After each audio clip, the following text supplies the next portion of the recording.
But as we begin tonight in chapter 37, we begin studying one of the most significant characters in all of the Old Testament. And what I want us to see this morning is that if you and I if God asked for your input on writing the Bible, right? I imagine we would talk quite a few chapters about how the universe was formed, right? But Genesis chapter 1 simply says, He made the stars also. 5 words, He made the stars also. And then he moves on, because the emphasis is not all the knowledge that is available in the world and the universe. The emphasis is on mankind. That to God, the individual, you and I, are more important than the rest of the universe. He cares more about a relationship with you, your spiritual health, how you're doing in your walk with Him, your life being in alignment with who He is. He cares more about your life than any massive galaxy or solar system that we could see in the universe. God cares about us individually. And so we read about the lives of individuals in the book of Genesis. And so I'm going to miss Jacob. As we are kind of moving on from Jacob, I can his life, I can make some easy application. You know, I see myself in Jacob, but I'm also excited to head into the life of Joseph. But as I mentioned, there's a lot written about Joseph. 1/4 of the book of Genesis is written about Joseph. 13 chapters are given over to his life. And other than chapter 38, that's the rest of the book. And here's a little inside information for you. One of the reasons I've been rushing so much to get through is because I don't want to teach chapter 38 on Sunday mornings, and we're going to have to start teaching verse by verse on Sunday mornings, and you'll understand that when we get there. But Joseph, he models for us Jesus. And we need to see this. We need to understand that's one of the important applications that we can make from looking at the life of Joseph, is that his life is a type, it's a picture of Jesus. Perhaps it illustrates the life of Jesus more than any other character in the Bible. Both Joseph and Jesus were hated by their brothers. Both were betrayed, denied, sold. Both were loved by their fathers. Both were incarcerated despite innocence. Both proved to have prophetic insight into the future. Both were eventually exalted from a place of lowness. Joseph goes on, of course, to be the prime minister of all of Egypt. And Jesus, as we just sang about before, he is exalted to the throne of heaven. The list can go on and on. Joseph is a model of Jesus that's valuable in itself, but since that's true, those who are interested in the ministry should maybe take even a closer account and special attention to the life of Joseph. His life is exemplary for those who serve God. He has a life of integrity, of faithfulness, humility. He has determination in his life. He's patient. There's purity. There's a lot for us to learn and apply from the life of Joseph.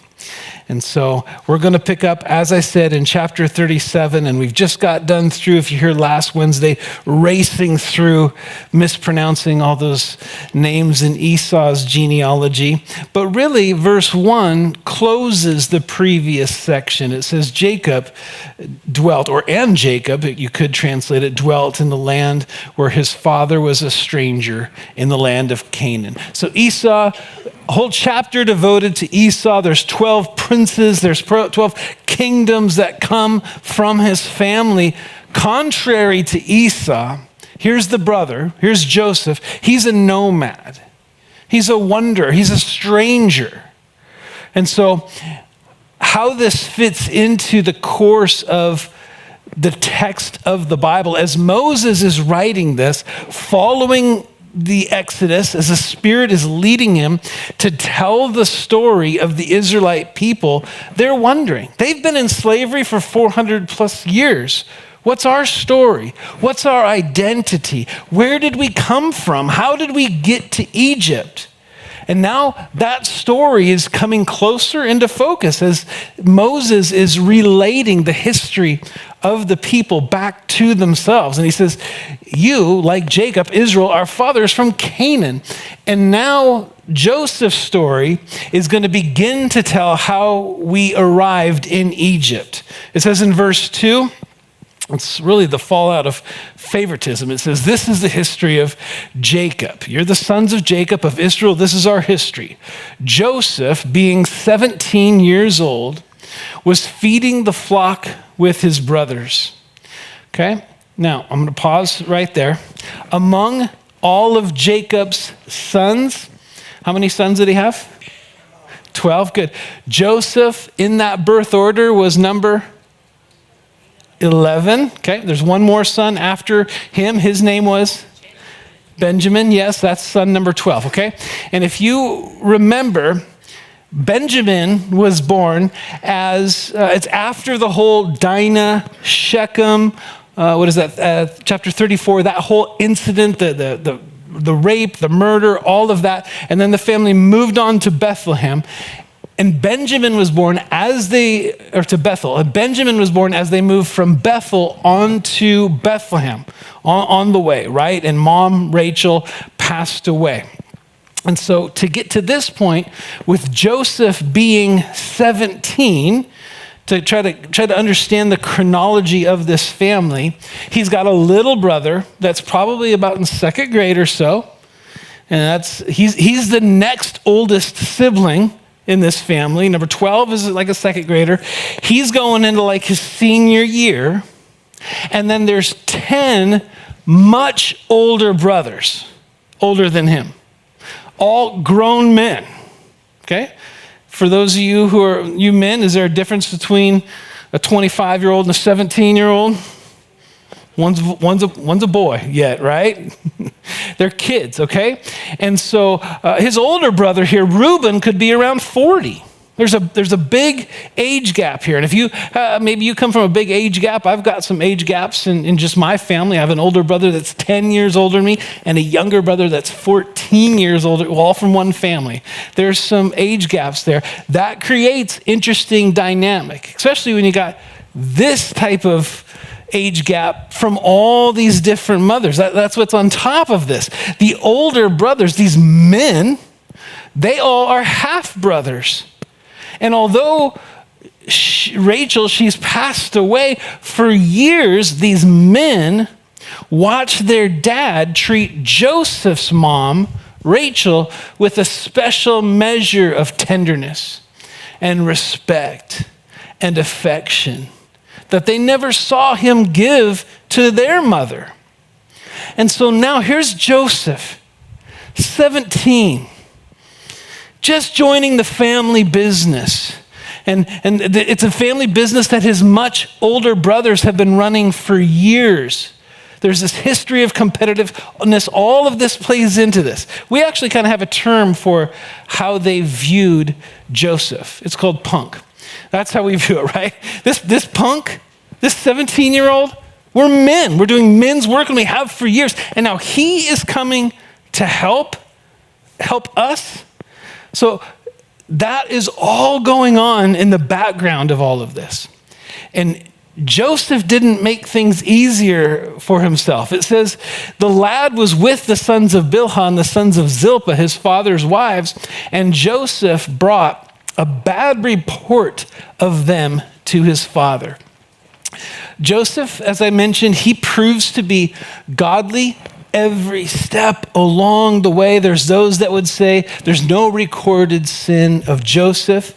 I can get along with that. I can accept that. But the word for bad report here is most often translated as slander or gossip.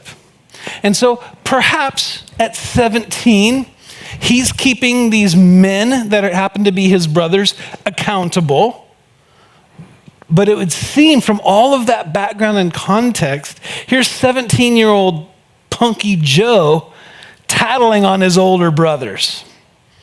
Now, I don't know whether he's just talking about their morality, what the bad report is. We're not told that. Whether, it's just their behavior isn't what it should be. Maybe they're not skilled at shepherding. Maybe they're just not doing the job well. Perhaps they're wasting families' resources. The point isn't what the bad report is. We're not told. The point is, he made the bad report, and he had his father's ear. And he had his ear because he had his heart. It says in verse 3, Israel loved Joseph more than all his children. Because, here's the reason. Here's part of the reason, I would say. Because he was the son of his old age. He was something like 97 years old or something when he had Joseph, okay? Also, to add to all this drama, he made him a tunic of many colors. But when his brothers saw that their father loved him more than all his brothers, they, note this, hated him and could not speak peaceably to him. They couldn't do it. I can't have a good conversation with you. There's too much going on in here. Now, there's irony all through this, and we'll point some of it out, but the irony is, if anybody should be aware of the dangers within family dynamics, it should be Jacob. More than anybody else in Scripture. This is a guy that should get it. He and Esau went through all of this before, and that was just one brother. Right? And so, but Jacob, despite all of that background in his own life, he treats Joseph with preferential treatment. Okay? Now, this coat that was given to Joseph, we've always understood it to be the coat of many colors, but you'll see that the word many is in italics in the New King James Version. That means it's not there. It's added by translators trying to help. It's not always helpful. It could be that. It could be a coat of many colors. But if you go to a Hebrew lexicon, if you go to Strong's lexicon, their definition actually has this as a long robe. A robe that reaches all the way down to your palms and reaches all the way down to the soles of your feet. Okay? So at church, we're not going to go through all the flannel graphs, and we're not going to take them all out because it's a coat of many colors, because it doesn't change the intent of what is implied here. What's being implied, Jacob is implying and not hiding the fact, I have favoritism for Joey, and it's not just favoritism. I see him. This is a kingly, it's a regal robe he's given. I see him eventually ruling. And so he is set apart clearly, not just in emotion, but physically set apart from all of his brothers. He's distinct. He's unique. This boy's special. Okay? And you could just imagine as he's going out to his brothers how this would all go down, right? They're out in the field. They're workers in the field. We get that. They're herdsmen. They're cowpokes. They're rednecks. They're all that. Here comes Joseph from the west side. His dad's place. He's got on a suit, right? He's got a clipboard. That's not going to fly. That's not going to go over really well. You're going to help me do my job, my work. But we've all seen this. We've all experienced this in some degree or other. We don't like the kid with the silver spoon in his mouth. And so Jacob, in his mind, this is my boy, my favorite, this is my guy. I'm going to set him up for success. In reality, he's setting him up for difficulty. Because they don't see it the same way. It's hard for them, again, it's understandable for them to be happy when someone else is blessed, When someone else receives a position, an accolade, an honor that maybe you thought you should have. Okay? Sure, deep down maybe, let's just put it where we live, right? There's a coworker, there's somebody, maybe, yeah, you're happy for them, sure. But why wasn't that me? Why didn't I get that position? Why didn't I get that job? And this is especially dangerous, and this is what I want us to see all through Joseph's life. For those who are interested in ministry, Joseph's life can be like a manual for ministry. And this is especially dangerous when this type of attitude is there. Why is he the pastor? Why is that guy the worship leader? Why is that person an elder, or that person's a deacon, or why are they greeting, right? We can think that, yeah, that disappointment, that anger, like what's going on? We can think that that's like a victimless crime. That's not really affecting anybody, right? I don't think they deserve it. I think I deserve it, but that's not really affecting anybody. But jealousy and envy is always dangerous. It always causes problems, especially in a family or in the church family. On top of this, there's just layer after layer. It doesn't help that this punk kid is a visionary. Okay, so verse 5, the number one son's dream, number one.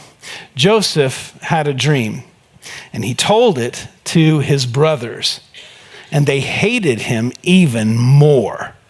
So he said to them, please hear this dream which I have dreamed. Now you can't stop yourself from dreaming, but you can stop yourself from telling people your dream.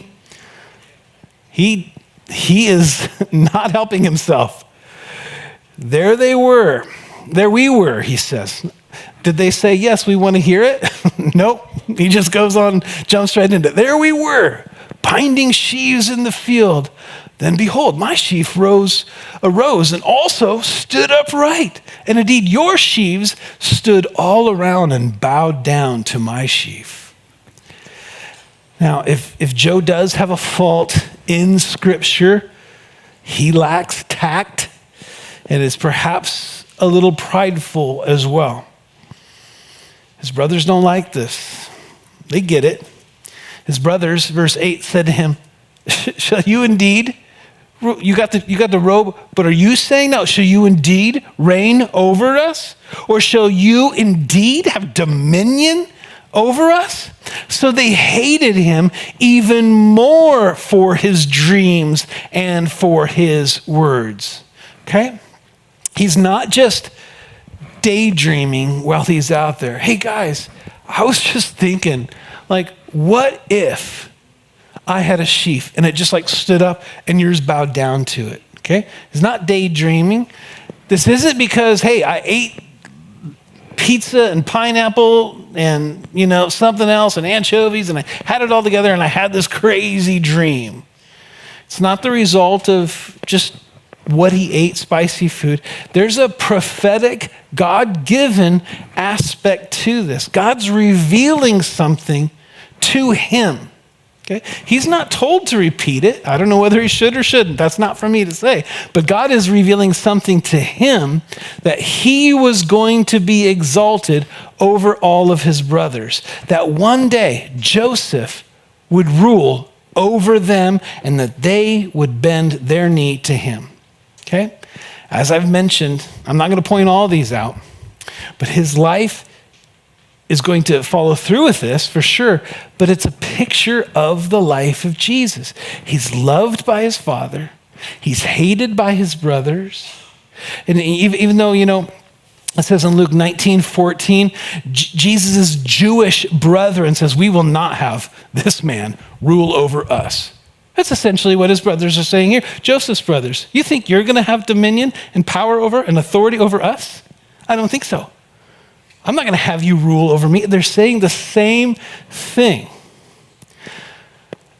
But they're going to bow their knee.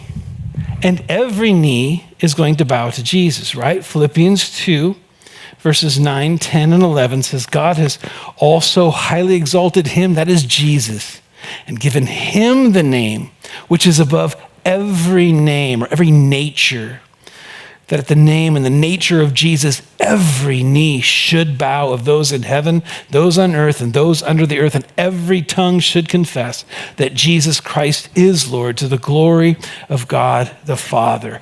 That will happen. As sure as these brothers couldn't prevent the situations that were going to line and that they would find themselves bowing before Joseph, there's not a human being on earth that can prevent this from happening in their life. You may say, they may say, I will not have this man rule over me. I won't bow my knee to him. I'm not going to submit to him. Someday, every knee will bow. Now, his brothers, that's going to happen, but they're not feeling it right now, okay? Now, Joseph, the number one son, is unable to read the room, and so he shares dream number 2. Like that one went over so well. Wait till you hear this, boys. He dreamed still another dream and told it to his brothers and said, look, I've dreamed another dream. Just cracks me up. This time, the sun, the moon, and the 11 stars bowed down to me. It's not a sheaf this time. It's to me. In case you're wondering, it's me. It's not what I have. It's actually me. Now, in Joseph's life, again, maybe he should have shared it. I don't know. But for him, the application for him is it adds validity to the first dream. Where 2 or 3 witnesses, he's got 2 witnesses. He's got 2 dreams. Hey, this wasn't just me. I didn't just have a weird dream. That I was out in the field having sheaves. That just happened, There's been 2 now. God is telling me this is true in my life. And so for him, it added some validity, okay? I want us to turn to Revelation 12 right here, if you would. Now, it's pretty obvious. He said, bowing to me, but it's obvious who the people are in this story, right? The son is represents his father, Jacob. The moon represents mom, Rachel. The stars are the sons who would become the 12 tribes of Israel. This passage is important for us to understand and identify the characters, and especially the woman in Revelation chapter 12. Revelation 12 says, now a great sign appeared in heaven, John writes. A woman clothed with the sun, with the moon under her feet, and on her head a garland of 12 stars. Then being with child, she cried out in labor and in pain to give birth. The child, if we read on in verse 5, the child we understand is going to be the Messiah. It's Jesus. There really isn't much debate about that in this Revelation 12 passage. The question to understanding the Revelation 12 text is, who is the woman? The Catholic Church, Catholic theologians would say that the woman is the Virgin Mary, and she's pictured as the Queen of Heaven. Others would say that it's the church. The woman is the church. But the church doesn't give birth to Jesus. Jesus gave birth to the church, right? And so we can learn from this previous text in Genesis 37 that the woman in Revelation 12 is Israel. It's the Jewish nation that gives birth to Jesus. And so it's important for us to understand this. I'd encourage you, if you don't have it, when we were going through Revelation, to write Genesis 37 in your margin and have that cross-reference connecting the 2, okay? So he has this dream. It says, sun, moon, stars, you're all bowing down to me. And again, he doesn't keep this to himself. He shares it. Verse 10, so he told it to his father and his brothers. And his father rebuked him and said to him, "What is this dream that you have dreamed? Shall your mother and I and your brothers indeed come to bow down to the earth before you?" And his brothers envied him, but his father kept the matter in mind. Again, the brothers understood completely what Joseph is implying. He's going to rule over the whole family. Dad gets a little rebuke, but he's pondering these. He's keeping these things in mind. This is my number one son, after all, maybe, But they're brothers, okay? So he has application. It validates a message he's already heard once from the Lord. He has this interaction with his dad, but the brothers, these 10 older brothers, the envy, the hate, the hostility, it just keeps amping up. Notice in verse 4, it says they hated him. In verse 5, they hated him even more. Verse 8, they hated him even more. It's getting to the point where it's unbearable, uncontained hate. It's consumed them. Starts out with just envy, irritability, but it's turned into that root of bitterness has sprung up within them, and they're looking now for an opportunity to do away with him completely. When that opportunity arises, when Jacob sends Joseph on a mission, verse 12, then his brothers went to feed their father's flock in Shechem. It's kind of a return to the scene of the crime. This is where their sister Dinah was raped, where Simeon and Levi killed all the men. They plundered the goods, all the sons plundered their goods. Some of the sheep and goats that they may be caring for right now and return to Shechem might be the ancestors of sheep they plundered from the original family in Shechem. But that's where they return. And Israel said to Joseph, verse 13, "Are not your brothers feeding the flock in Shechem? Come, I will send you to them."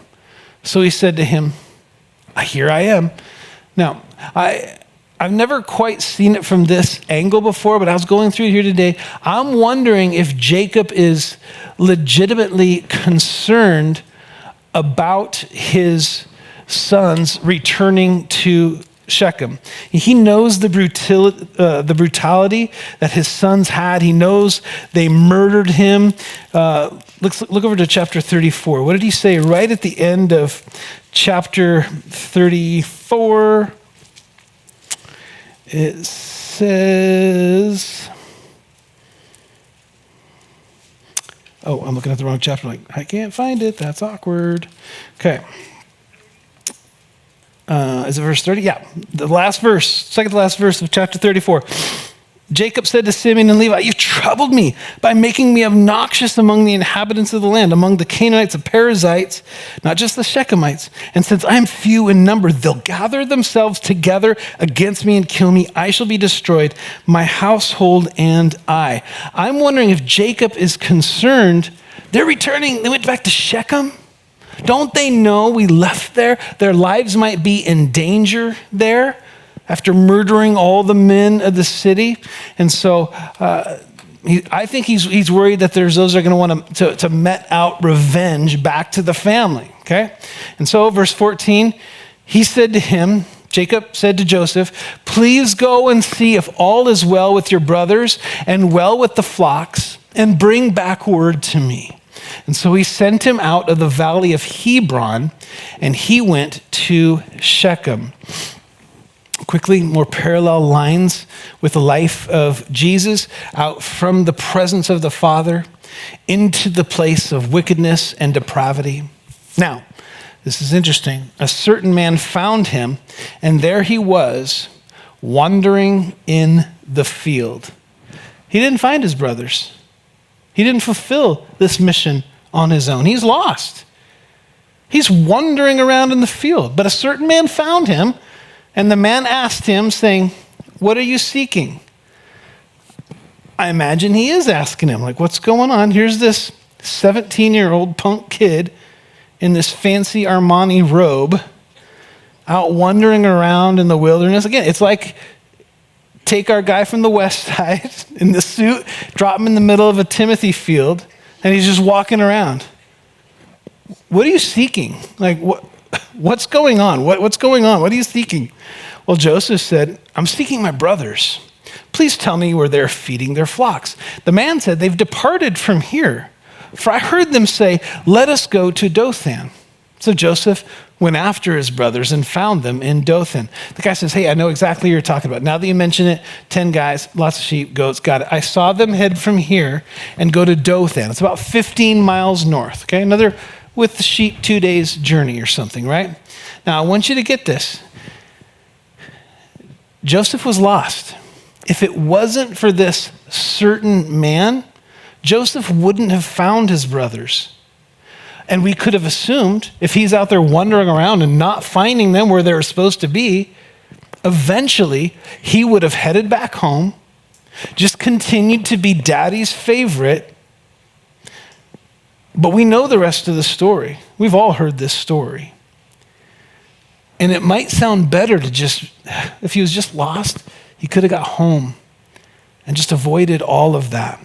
But instead, he got lost, and God placed this certain man at this specific moment in time right in his path so that this man could direct him to danger, to his brothers, to what awaited him. They're looking for an opportunity to do away from, and God led Joseph right into their trap. Now, perhaps, again, let's make some application. Perhaps you're wondering why you're in a situation you're in. It feels difficult, it's hard, it's challenging, it doesn't make sense. If God has allowed you to be there, if God has led you there even, it's part of what God is going to use to make you into what God has for you. It's all part of it. You can't skip ahead in this process. We all wish we could. I wish I could he's going to end up in the palace. I wish I could just go there. But the pit is part of the process. And this certain man at that certain moment, God says, oh, he might miss this. And he needs to go through this because this is ultimately what's going to make him into the man he needs to be. And for us, again, we can't push against that. If we're in the middle of it, we're going to see he's in the pit. If we're in the middle of the pit, he's crying out. Maybe we're crying out. God's using it. God's got a plan in it. Follow him, trust him, walk with faithfulness, walk in obedience, right where you're at. Like Joseph, he's going to lead you where he wants you. Now, as I said, we're going to look at that probably on a Sunday morning in the future, but can you imagine the brothers' surprise? They're not where they're supposed to be. All of a sudden, here comes Mr. Longsleeves, Verse 18, they saw him afar off. Are you kidding me? There he comes. I can see that robe anywhere. Even before he came near them, they conspired against him to kill him. You'll remember that Jesus said on the Sermon on the Mount about hatred, you have heard it said, you shall not murder. But I say to you, he who has hatred in his heart towards one another has already committed murder in his heart. That's where they're at. Jesus could have been speaking about them. And he says, in other words, it starts in your heart. And for them, it's already taken place. It starts out in this place of jealousy and envy. It gives way to bitterness and to anger and to hatred. And all these brothers, they've been there. And now this is just the next step. I'm done. Here he is. Can you believe this? What is he going to rub it in some more? And so plot number one, as they see him coming near, is to slay Joseph. They said to one another, verse 19, look, this dreamer is coming. It's like a nickname. Joseph. It's not Joseph, it's the dreamer. Oh. Come therefore, let us now kill him and cast him into some pit. And we'll say, some wild beast has devoured him. And we shall see what will become of his dreams. The Gospel of John says that Jesus came to his own and his own received him not. That's what Joseph is experiencing here. He's coming to his own brothers. They received him not. And here's another piece of irony for us. They're worried about his dreams becoming a reality. So let's get rid of this dreamer. But it's actually their schemes that make that a reality. It's not his dreams that made it happen. It's their schemes that made it happen. And so they plot to kill him, verse 21. But Reuben heard it, and he delivered him out of their hands and said, let us not kill him. And Reuben said to him, shed no blood, but cast him into this pit, which is in the wilderness. And do not lay a hand on him, that he might deliver him out of their hands and bring him back to his father. To Reuben's credit, he does intercede for Joseph. His plan is like, let's just capture him, throw him in this dry well, and then I'll come back and I'll free him later on and bring him to dad. Verse 23, so it came to pass when Joseph had come to his brothers that they stripped Joseph of his tunic, the tunic of many colors that was on him. And they took him and cast him into a pit. And the pit was empty. There was no water in it. Turn to Genesis 42. Verse 21 real quick. In Genesis 42, if we were to skip ahead, it's many, many years later, and it's the big reveal. They're all thinking their brother is gone, and then boom, it's revealed to them. It says in verse 21, then they said to one another, this is the brothers, except for Reuben speaking, we are all truly guilty concerning our brother, for we saw the anguish of his soul when he pleaded with us, and we would not hear. Therefore, this distress has come upon us. In hindsight, years later, they confess, they admit, we saw the anguish of his soul. He was being tormented. And they says, and we recognize he was pleading with us, but we didn't listen. And so, without that revelation, to go back now to present day, there's Joseph in the pit. They're thinking, finally, we got this guy. He's probably roughed up, I imagine. I don't think he went in peaceably. I don't think they stripped him down. I think they probably did that against his will. And now we know that he's crying out from there to his brothers. And I just imagine it's the anguish of his soul. There's pain, there's hurt, there's tears. Simeon, let me out of here. Levi, Naphtali, Gad, Asher, somebody, get me out of here, get me out of here. Just pleading for his life. And what do? Verse 25. They sat down to eat a meal. They heard his dreams. It's over there somewhere. His cries for help, just try to block it out. It's falling on deaf ears. I don't think they had any intention of letting Reuben save him. And as we will see, I think Reuben still believed that they had murder in their hearts. Okay? But as they sit down for this meal, in God's providence, then they lifted their eyes and looked, and there was a company of Ishmaelites coming from Gilead with their camels, bearing spices, balm, and myrrh, on their way to carry them down to Egypt. And at this point, the plot to slay Jacob quickly turns into the plot to sell. Did I say Jacob? The plot to slay Joseph turns into the plot to sell Joseph. The Ishmaelites, they see them coming. Obviously, Ishmaelites are descendants of Abraham's through Hagar, right? So Isaac, granddad's Isaac's half-brother. And we're going to read a little bit later on, they're going to be called the Midianites, okay?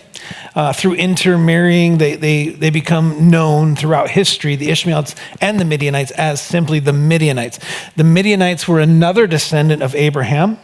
through his wife Keturah. They had a son named Midian. They all lived together, dwelled together, very tribal, the people, but they lived in the northwest area of Saudi Arabia. They're known for trading, and here they are. They're coming from the mountains of Gilead, making their way down through the promised land towards Egypt, right?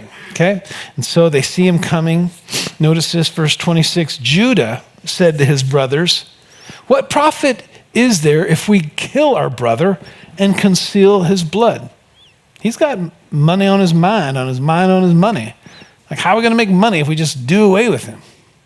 Verse 27, "Come and let us sell him to the Ishmaelites, and let not our hand be upon him." I don't care about other hands, but not our hand. "For he's our brother and our flesh." And his brothers listened. They listened as he tells his plan. Maybe Reuben's right. Maybe we get rid of him. We can at least absolve ourselves of the guilt of murder, and we can make a little money on the side, okay? Then, now they're called the Midianite, verse 28, traders passed by. So the brothers pulled Joseph up and lifted him out of the pit and sold him. Do you think he thought in his mind? Maybe he couldn't see the traders coming. "Oh, my cries for help. They listened. They are going to save me. They're going to rescue me. I'm not going to talk about my dreams anymore." Just to find out that they sold him. They pulled him out to sell him to the Ishmaelites for 20 shekels or 20 pieces of silver. And they took Joseph to Egypt. Now, this is super interesting to take note of, at least to me, especially as we go into the next chapter, that it's Judah that's behind this plot. It's his idea.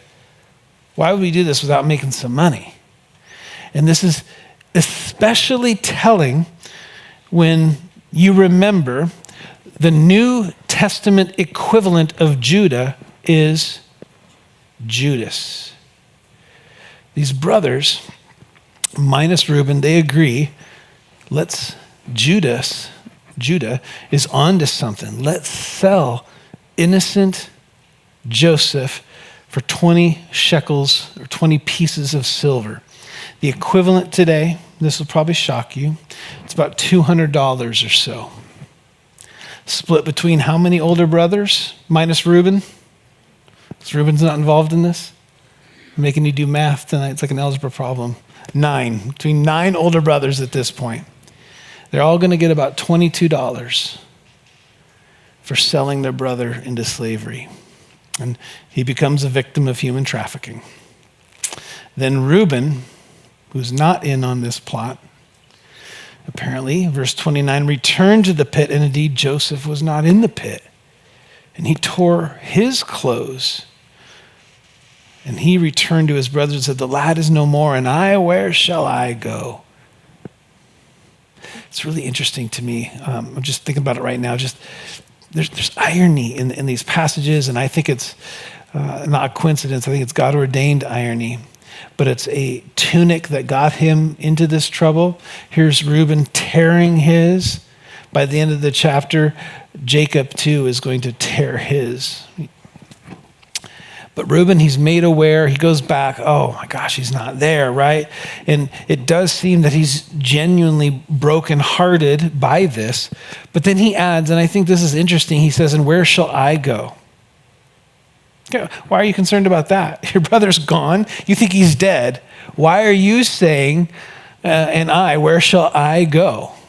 It could be, and this is speculation, it could be that in his mind, if I bring back the number one son, Joseph, I will return to good graces with my dad because he's fallen out of the family line.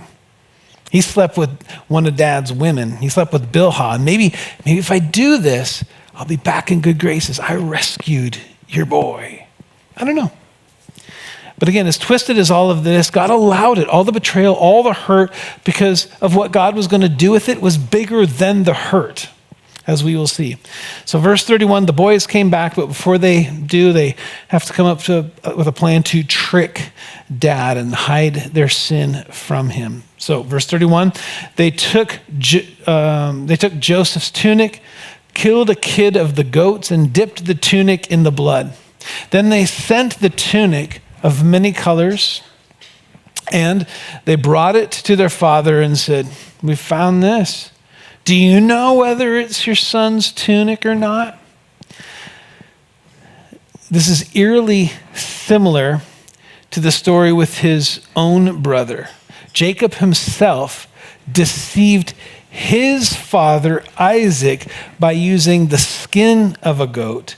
And now here he is being deceived by his children by the blood of a goat. Is this your number one son? I don't know. Well, verse 33, he recognized it and said, "It is my son's tunic." And he comes to this conclusion without being told. A wild beast has devoured him. Without doubt, Joseph is torn to pieces. Then Jacob tore his clothes, put sackcloth on his waist, and mourned for his son many days. This chapter begins with a regal robe and ends in sackcloth. And his grief is understandable. I get it. As much as this is reaping what you sow, you did kind of the same thing to your dad. He has lost a loved one, in his mind, lost a child. That's as bad as it gets. He's grieving, it's genuine, and all his sons and daughters arose to comfort him. We know for sure, the sons at least, it was not genuine. But he refused to be comforted and said, "I shall go down into the grave to my son in mourning." Thus his father wept for him. And he has had a life that's been challenged. He was sent out by his beloved mother. He was a number one son at one time, and then he never got to see her again. The promise was, we'll be reunited in a few days, and he never got to see her again. Then as they left Shechem, they lost Deborah along the way. That's like a nanny. It was like the next best thing. It was his mom's nurse, right? He's lost his wife that he worked 14 years for in childbirth, and now he's lost a son. And so he assumes that my life's terrible. The next time I'm going to see this son is in death. It's in the afterlife. It's in the grave. It's in Sheol. That's when I'll see him again. But as we know, knowing the rest of the story, Joseph isn't dead. Now, verse 36, what actually happened to him is the Midianites had sold him. They resold him, again, just trafficking him in Egypt to Potiphar, an officer of Pharaoh and the captain of the guard. And we will look at his time in Potiphar's house on Sunday morning. But in chapter 38 is a break from the narrative that we just began with Joseph, and it gives us a strange, a sick, a seemingly out of place story of Judah. One of the darkest chapters in the Bible, quite really. And so this next chapter is going to cover 20 years plus of the course of Judah's life. J. Vernon McGee, who I respect very much, says this chapter is about as necessary as a 5-legged cow. I disagree and hope to, although I love him dearly, I disagree. I think chapter 38 not only serves as a vivid contrast into the life of Joseph, it shows us things about the genealogy of Jesus that we would have never known outside of this chapter. And it begins with Judah's Canaanite wife. It came to pass at that time that Judah departed from his brothers. Not a good way to go. Not that they were a good influence, but he's leaving the family and visited a certain Adullamite whose name was Hira. And Judah saw there a daughter of a certain Canaanite whose name was Shua, and he married her and went into her. Okay? So this seems to be immediately following chapter 37, and Judah, maybe he realizes that this line of blessing Maybe he's thinking this line of blessing isn't going to come to me. My older 3 siblings lost their chance, but the number 1 son's still alive, whatever. But he begins, for whatever reason, to increase the compromise in his own life. He leaves his father, he leaves his family, he goes to Adullam, he marries this Canaanite. And so this is, I should have had a map maybe, but if you have one, he leaves the area of Hebron where he was and he goes east. He just goes a little bit east, 40 miles or so, it's just a guess. Okay, so he marries her, he goes into her, she conceived, verse 3, bore a son, and he called the son's name we'll call it Ur. She conceived again and bore a son, and she called his name Onan. And she conceived yet again and bore a son, and called his name Shelah. He was at Chezib when she bore him. I'm glad there's no more cities named Chezib. I wouldn't want to go to Chezib High, The Chezib Cheetahs. No, I don't know. It sounds lame. Okay, so Adullam is west of the area of Bethlehem, Hebron.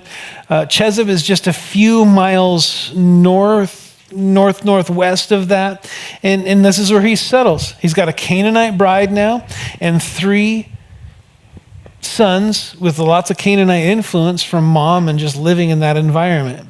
And as I said, many years transpire during this chapter. So in verse 6, we see what becomes of Judah's children. Then Judah took a wife for his firstborn, and her name was Tamar. But Judah's firstborn, was wicked in the sight of the Lord, and the Lord killed him. Now this verse is a little troubling to me. I don't know what he did, but I don't know that I want to find out either.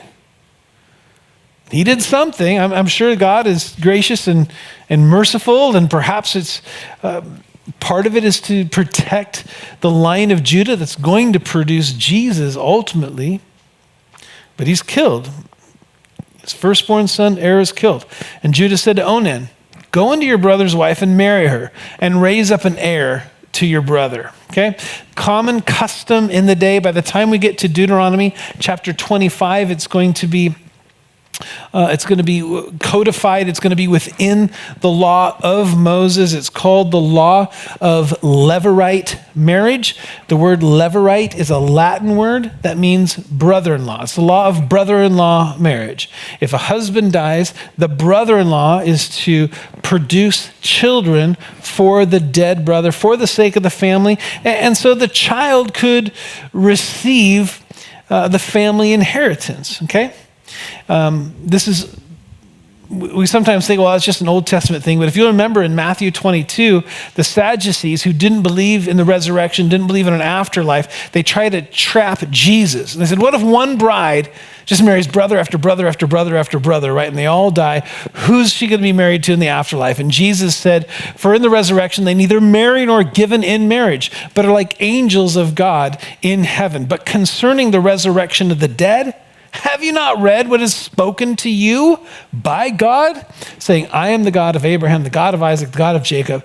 God is not the God of the dead, but of the living. And so they bring up this Levirate law that goes all the way back. Here's the first account of it in the Bible, already practiced here in Jacob's time. And so he says, go have sex with your sister-in-law and give her children for your brother. Okay? But Onan, verse 9, knew that the heir, the son, would not be his, not legally. And it came to pass when he went into his brother's wife that he emitted on the ground, lest he should give an heir or a son to his brother. I don't want to spend more time than we need to. If you don't understand exactly what transpired, I guess you can ask me after service. I don't feel like I need to explain that right now. But this is a big deal, okay? As we will find out. Couple things. Simply put, he knew that without his brother in the way, he, as the second-born son, was in the position to receive the inheritance. And so to have a child with Tamar would actually move himself back into the second position of receiving that inheritance. And the blessing, the inheritance that awaited was substantial. Although Judah was the fourth in line in his family, he was the next in line to receive all of Jacob's estate, which was all of Isaac's estate, which is all of Abraham's estate. Okay? Reuben, the oldest son, was disqualified, as I mentioned, because he slept with Bilhah, his father's concubine. Simeon and Levi are the next 2 and 3 in the line of progression of inheritance. They're disqualified because of the brutality and the murder they committed in Shechem. That leaves Judah as the one who's going to get the family fortune. And from Judah's family, there's no longer in the way.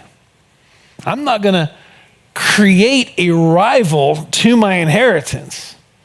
And so he emitted on the ground. And ultimately, we could put it another way, more practically for us perhaps, Onan was trying to have the pleasure of sex. He didn't say, I'm not going to have sex with her, but he wanted the pleasure of sex without the responsibility. I'll have the sex, I'm just not having a kid with her. I don't want any of that, okay? The Lord's not down with that. It says in verse 10, the thing which he did displeased the Lord, therefore he killed him also. This must be, very severe stuff for God to deal with it in this way. But at this point, Judah, now he's got 2 dead sons, and instead of blaming them for whatever they may have done, he's blaming Tamar for the death, I think. Like, I don't know what you're feeding over there. I don't know if your cooking's no good or what, but my boys keep dropping off, right? And so, again, he's experiencing his own grief too. He's now lost a couple sons of his own. But he's like, I don't want to lose another. So maybe there's some genuineness in there, but there's certainly, I don't want any more part of her. And so he makes this compromise with Tamar and really is just trying to appease her, keep her at bay. It says, Judah said to Tamar, his daughter-in-law, remain a widow in your father's house until my son Shelah is grown. For he said, lest he also die like his brothers. You'll probably kill him too. And Tamar went and dwelt in her father's house. Okay? So he's being deceptive here. He gives her the impression that when the boy gets a little older, then you can have him too. But the implication is he never, as we'll see, never intended to give her a third son. I gave you 2, didn't turn out well. You just go live as a widow in your dad's house. Now, on top of that, verse 12, in the process of time, the daughter of Shua, Judah's wife, died. Now he's lost 2 sons and a wife. And that says he was comforted, and this is how he was comforting himself, I believe. He went up to his sheep shearers at Timnah, he and his friend Hira, the Adulamite. Going up to the sheep shearers is party time. The missus is gone. He's gone through this period of grief. Now he wants to, it leads you to believe he wants to tie one on with his old friend Hira, who's at the beginning of the chapter, he's the guy he first met that got him into this mess to begin with. It's not a good influence. The Bible says bad company corrupts good character. And there he is, okay? And so at this point, his life is surrounded by death. He's buried 2 sons. He's buried his wife. But instead of turning around and going back home, he goes deeper into Canaan, and they go to Timnah. Does anybody remember who else went to Timnah? It's where Samson found his bride. It's not a place with a good reputation, but that's where I'm going to go. That's where I'm going to comfort myself. That's how I read it. Meanwhile, back at home, verse 13, it was told Tamar saying, look, your father-in-law is going up to Timnah to shear his sheep. Okay? She's certainly frustrated. Time has passed. She's had 2 dead husbands, so to speak, at this point. Now she's living with mom and dad again. And this isn't how the law of the day was supposed to play out. And so her father-in-law, he's just out having a good time, living in carnality, verse 4. So she took off her widow's garments, covered herself with a veil, and wrapped herself and sat in an open place, which was on the way to Timnah. For she saw that Shelah was grown, and she was not given to him as a wife. I'm going to take matters into my own hands. And so she pretends to be probably what would be like a temple prostitute, these pagan temples. The priests and priestesses were really prostitutes. And so she, whether she was a temple prostitute or not, she pretends to be a prostitute, and she plays the part. It says in verse 15, Judah saw her. He thought she was a harlot because she had covered her face.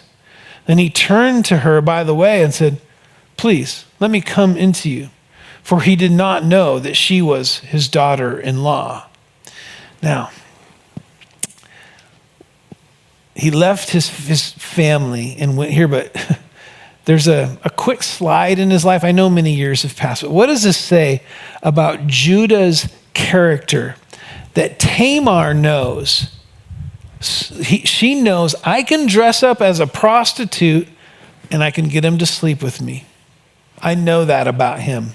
I know that's the kind of man that he is. This must not have been out of the ordinary at this point in Judah's life. He was not living as a righteous man in Canaan. He is fully assimilated into that pagan lifestyle. He's in the world and he is living like he's in the world, and she knows it. And since he's given in the flesh, this is how it's going to play out. I'm going to dress up as a prostitute and he'll sleep with me. And then I'll get what I actually want. Okay? As she expected, he's interested. So she said, what will you give me that you may come into me? And he said, I will send a young goat from the flock. It's not like he's passing by with his sheep. He's on the way, right? But he's like, oh, this is more important at this moment, is to have this interaction. I was thinking about this, viewing it this way, this perspective today. In essence, it's like he's saying, you're not worthy of my son. You're worthy of a goat. That's what I'll give you. Then I'll use you. It's pretty twisted. I'll give you a goat, but I don't have it on me, right? I will send a young goat.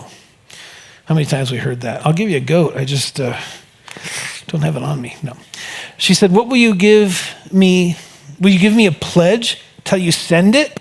And he said, what pledge shall I send you? So she said, your signet and cord and your staff that is in your hands. I want your signet, your ring, right? Or it's like a cylindrical seal. It's like his autograph. It's his identity. Okay? It's believed it was tied to like a gold necklace, right? And that's the cord speaks of his wealth, and so it's identity, it's wealth. And then, hey, I want that staff that's in your hand. That speaks of his position. And obviously, this wasn't just some staff he picked up at Walmart or something. This probably had distinctive markings that made it his, right? He agrees. He gave them to her and went into her, and she conceived by him. Okay? Again, this is, one of the more twisted chapters in the Bible, because regardless of the background, when intercourse takes place, there's a merging of souls, and to have that previous to marriage is to jump ahead in the process. And then when you try to pull that apart, there's damage that's done, right? That's why it's so destructive to have sex outside of marriage. And in a moment, as we'll see, in a moment of pleasure, Judah gives away his identity, his person. He gives away his possessions, his cord, these things for wealth. He gives away his position, his staff, all of that. And ultimately, it's his reputation. He just gives it away. And we see the exact same thing today, minus the signet cord and the signet, the cord, and the staff. The deceitfulness of sin causes so many, and there's maybe people in our own minds we can think of right now, that they trade in all that's of real value and precious to them for 30 minutes of pleasure. So I'm going to make that trade, right? It brought great shame and regret to him, but this was her plan. And this plan wasn't necessarily to shame and bring regret to him, but to lead to vindication for her. And so after, she conceived in this process, and it says in verse 19, she arose and went away and laid aside her veil and put on her garments of widowhood. Okay? Put aside the disguise and back into, in all actuality, I am a widow. Okay? Now, again, some more irony.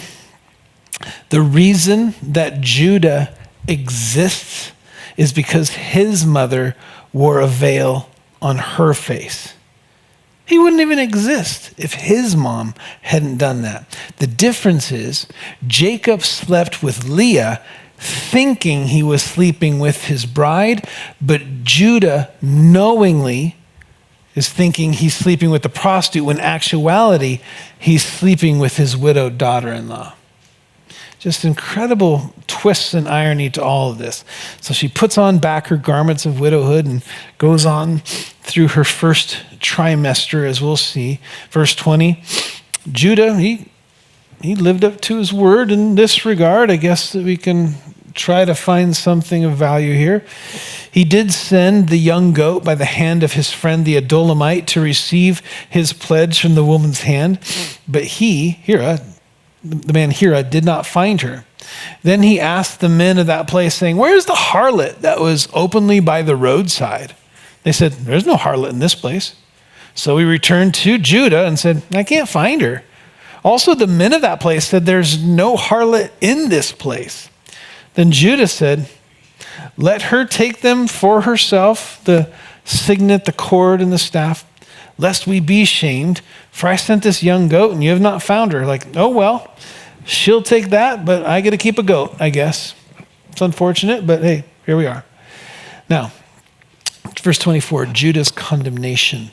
It came to pass, as it always does, about 3 months after that Judah was told, saying, "Tamar, your daughter-in-law, has played the harlot. Furthermore, she's with child by harlotry." Look at this reaction. So Judah said, "Bring her out and let her be burned." So self-righteous. Living in a sinful place, living in sin, committing adultery and harlotry himself, really. Here's Judah, and he experiences what we can all experience. He sees his sin in someone else's life, and it's gross to him. Oh man, that's disgusting. Oh, but me, well, maybe you've heard this before. I heard it years ago, and I just repeat it because it's so true. We judge others by their actions, but we judge ourselves by intentions.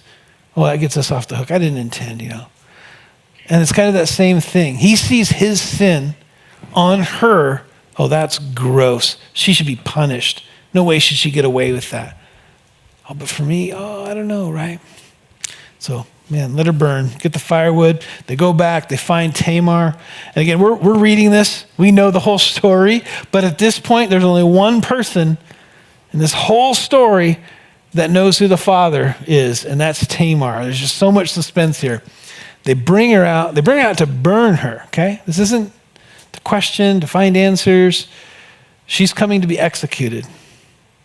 So she sent to her father-in-law saying, "By the man whom these belong, I am with child." And she said, "Please determine whose these are, the signet, the cord, and the staff." I just think one by one as she just laid these out there, right? The eyes got wide. Everybody knows. That's Joseph. That's Judah's. All these J names. That's Judah's. And so in just a few minutes, this promiscuous women, about ready to be burned, right? He realizes, that's me. And I want to think the best. I think that this is like a smack upside the head moment for Judah. If you guys ever had one of those, they're really valuable. And I think that's what this is for him, because we see a confession here, and it's not just an admission, but it is confession. It's followed up with a little bit of righteousness, it would seem. Judah acknowledged them and said, she has been more righteous than I, because I did not give her to Shelah, my son, and he never knew her again, or never slept with her. He didn't justify it. Didn't say, well, now I can just start, having her. But it took this moment to slap him upside the head. It reminds me of the story of David and Nathan. You guys remember that? David, after sleeping with Bathsheba, the prophet Nathan comes to him and says, let me tell you a little story, David, about people in your kingdom. There's a rich guy. He's got everything he'd ever want. He's got flocks and herds and just more than he could ever want. And there's also a poor guy. He had like a pet sheep. And this rich guy, he had a guest coming, and instead of taking from his own herd, he goes and he slaughters and barbecues that poor guy's sheep. David said, surely that man must die, right? He saw his sin on someone else. That man must die. And then Nathan said some of the best words in Scripture, just manly, like, you are that man. Just like, whoa. It's also, I think, we see a little bit of this when, years and years later, 1,000 years after David, and Jesus is teaching near the temple, and this woman that has been caught in the act of adultery is thrown at his feet. And they said, hey, should we stone her? And he said, he who is without sin cast the first stone. He knows it takes two to tango. She's caught in the act of adultery. Someone in this crowd is that other party, right? And so Jacob, it's a slap upside the head moment for him. I think he gets it. He confesses. She's conceived. She's with child starting to show. And it's not just with a child. She's with children. There's 2 children. They're brought to term. Verse 27, the time came to pass at the time for giving birth that, behold, twins were in her womb. And so it was when she was giving birth that the one put out his hand and the midwife shook it. Sorry. I'm just joking. Maybe that was inappropriate. Took a scarlet thread and bound it on his hand, saying, this one came out first. Again, the society places so much value and preeminence on the firstborn. Like, I got to mark this. This was the first one. So the hand goes, does its thing, goes back in. It happened as he drew back his hand that his brother came out unexpectedly. And she said, how did you break through? This breach be upon you. Therefore his name was called Perez. And I'd say that's a breach, right? Get that other kid out of here. I'm going. Afterward, his brother came out who had the scarlet thread on his hand, and his name was called Zerah. Okay. Why this story? Why is chapter 38 in here? I think to show God's grace to us, to show God's grace to Judah. Judah had 2 sons die, but in God's grace, he's given 2 more sons. And for us, I think this chapter proves that we can never, ever say in our lives, God's done with me, he can't use me, I'm past the point of no return. Like Judah and Tamar, even our ugliest moments in our life can be redeemed. Okay? I want us to look at one more verse before we're done. And encourage you to jot it down. Let's turn to Deuteronomy 23. Or is that going to be on the screen? I can't remember. Yeah? Okay, you don't have to turn there if you don't want to. Deuteronomy 23, verse 2 is what I'm going to focus on, not verse 1. One of illegitimate birth shall not enter the assembly of the Lord. Well, I would think that these two boys are the result of an illegitimate birth. They shall not enter the assembly of the Lord, even to or until the 10th generation. None of his descendants shall enter the assembly of the Lord. You follow the family tree in all these generations, 10 generations from Perez, and you get to a man named David. You follow another 1,000 years, and there are Judah and Tamar written in the genealogy of Matthew chapter 1. Jesus was born into a scandalous family. There's 4 women mentioned in Jesus' genealogy. There's Tamar, this woman had 2 men die that she slept with, and then sleeps with her father-in-law by pretending to be a harlot. That's one of them in Jesus' family tree. There's Rahab, who was a prostitute that God redeemed, and she married a prince of Judah named Salmon. There's Ruth, who was a Moabitess. She wasn't even from Israel. And then there's, as I previously mentioned, Bathsheba, who was her and David in an adulterous relationship had a son. And so I'm not sure what's perhaps going on in your life, what's going on in the lives of the people that you're ministering to and you're talking to, but no matter how much we may think we've blown it, no matter how much we may think, I'm unuseful to God, God can't use me, I don't see how God can be gracious to me, it never ceases to amaze me that no matter how many times we drop the ball, we screw up, that we deny the Lord through our actions, through our thoughts, through what we say. Despite all of that, Hebrews 2:11 says he is not ashamed to call us his brethren. You might be living your life like you're ashamed of him. He's not ashamed of you, because where sin abounds, grace abounds much more. And that's a lesson we can learn from chapter 38. Amen? Let's pray. Father, I thank you so much, Lord, for these passages, and as challenging as they may be, Lord, there's great things that you want to show and teach us through them, and we're thankful for that, Lord. I pray that you would find us as eager and responsive disciples, students, those who want to be learners of what you have for us. That, Lord, that we would allow your Spirit to do the work that you desire to do inside of us, to conform us into the image of your Son. Lord, that is the place where we will find the most peace, we will find the most blessing, the most joy. So forgive us, Lord, for those times that we have willfully and mistakenly gone the other direction, and we invite you in, Lord. Please have your way with us. We know that, Lord, you take messes like us and you make masterpieces. Thank you, Lord. Thank you for my brothers and sisters. Give us a great week. I pray that it's honoring to you. We ask this in Jesus' name. Amen. Amen. You guys are dismissed. See you next Wednesday, 6 o'clock.